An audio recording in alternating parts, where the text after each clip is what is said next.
மாற்றுதல் நிகழ்ச்சி நடந்தது. இது எதுக்காக இப்படி செய்யறோம்னா 3 தடவை மாலை மாத்திக்கணும்னு சொல்லுவாங்க. ரொம்ப ஆசையா ஒரு காதலன் காதலிய மனம் முடிக்கிறப்போ ரொம்ப ஒரு பிரியத்தோட பண்ணுவாங்க.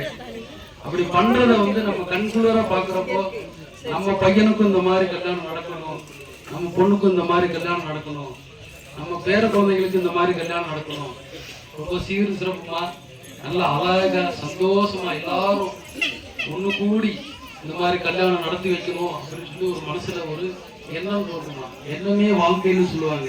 எண்ணம் தோன்றப்போ நமக்கு நமக்கு வரக்கூடிய வரங்கள் ஏழையோ பணக்காரனோ படிச்சவங்களோ படிக்காதவங்களோ நல்ல குணமான பையனா குணமான பொண்ணா அமைந்தா சீக்கிரமா அவங்களுக்கு மனம் முடிச்சுக்கீங்க. அதுதான் அந்த காலத்துல இருந்து இந்த காலம் வரைக்கும் இருக்கிற ஒரு பண்பாடு நமக்கு.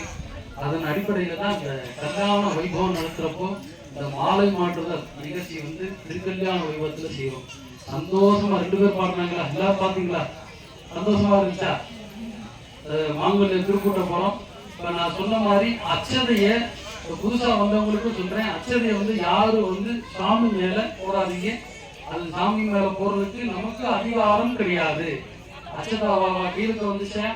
அதை ஒண்ணு நீங்க மானசீகமா நம்ம அதாவது ஆம்படையார் நமக்கு ஆசீர்வாதம் பண்றதா நினைச்சு நீங்க போட்டுக்கலாம். ஒண்ணு இல்லைன்னா நீங்க வீட்டுல கூட போய் தன்னுடைய கணவன்கிட்ட போய் கொடுத்து ஆசீர்வாதம் வாங்கிக்கலாம். தம்பதியா வந்திருந்தா இங்கேயும் ஆசீர்வாதம் வாங்கிக்கலாம். இப்ப திருக்கூட்ட போறோம், அவங்க இங்க திருக்கூட்டணும், தன்னுடைய தாலியை மாற்றிக்கணும் அப்படின்னு நினைக்கிறவங்க எல்லாரும் கையில எடுத்து வச்சுக்கணும்.